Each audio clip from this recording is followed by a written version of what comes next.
Assalamualaikum warahmatullahi wabarakatuh. Perkenalkan, nama saya Arinda Nailil Imadah, NIM 7111181130 dari kelas 4C Fakultas Psikologi Universitas Jenderal Ahmad Yani. Di sini saya akan menjelaskan salah satu materi dari mata kuliah Psikologi Kognitif, yaitu problem solving. Ketika kita berhadapan dengan suatu masalah, kita akan mencoba berbagai macam cara atau strategi untuk dapat memecahkan masalah tersebut. Cara yang pertama ada yang dinamakan dengan algoritma. Algoritma adalah metode atau strategi yang selalu menghasilkan solusi untuk setiap masalah. Namun sayangnya, algoritma ini prosesnya tidak efisien. Salah satu contoh dari algoritma yaitu exhaustive search, yang artinya adalah pencarian yang melelahkan.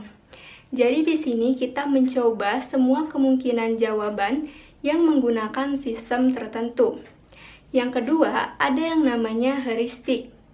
Heuristik adalah suatu metode atau strategi pemecahan masalah di mana kita mengabaikan beberapa solusi dan hanya menggunakan solusi yang nampaknya dapat memecahkan masalah tersebut. Para psikologi biasanya dalam melakukan riset sering menggunakan strategi heuristik daripada algoritma. Kenapa? Alasannya karena algoritma tidak dijumpai dalam permasalahan sehari-hari. Oleh karena itu, kebanyakan orang-orang melakukan heuristik daripada algoritma. Ada 3 jenis heuristik yang biasanya digunakan oleh orang-orang untuk memecahkan masalahnya. Yang pertama ada the analogy approach, yang kedua ada the means and heuristic, dan yang ketiga ada the hill climbing heuristic. Saya akan menjelaskannya satu persatu. Yang pertama yaitu the analogy approach atau pendekatan analogi. Jadi, ketika kita menggunakan pendekatan analogi untuk memecahkan masalah, kita menggunakan solusi terhadap masalah yang sama. Jadi, masalah-masalah yang sebelumnya tuh sangat membantu untuk mengatasi masalah yang baru. Peneliti menggunakan istilah problem isomorph yang merujuk pada sekumpulan masalah yang mempunyai struktur dan solusi yang sama, tetapi rincian spesifiknya berbeda. Yang menjadi penghalang utama untuk melakukan pendekatan analogi adalah orang biasanya fokus pada isi masalahnya daripada maknanya yang bersifat abstrak. Orang-orang yang mempunyai kemampuan pemecahan masalah yang terbatas dan juga aset metakognitif yang terbatas juga cenderung sulit dalam melakukan pendekatan analogi dalam memecahkan masalahnya.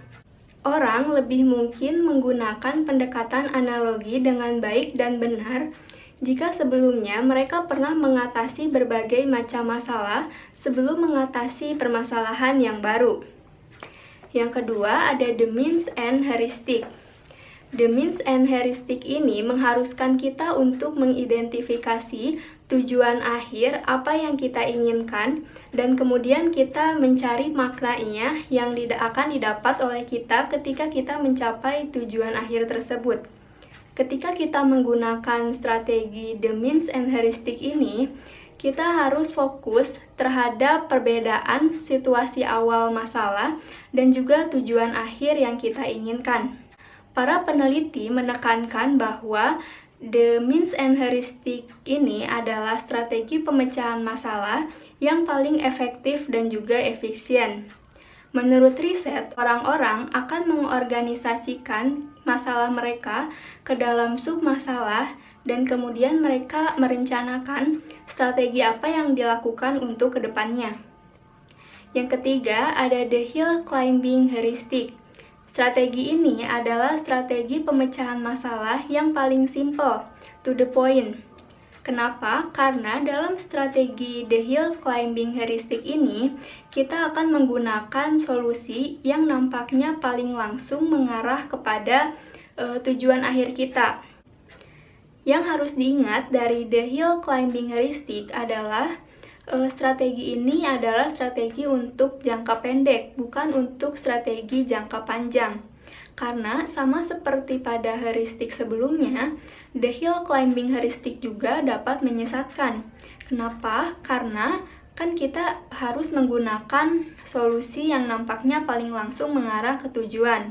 Dengan begitu, kita bisa saja gagal ataupun salah memilih solusi sehingga tidak langsung mengarah ke tujuan yang kita inginkan. Baik, sekian penjelasan dari saya. Terima kasih. Wassalamualaikum warahmatullahi wabarakatuh.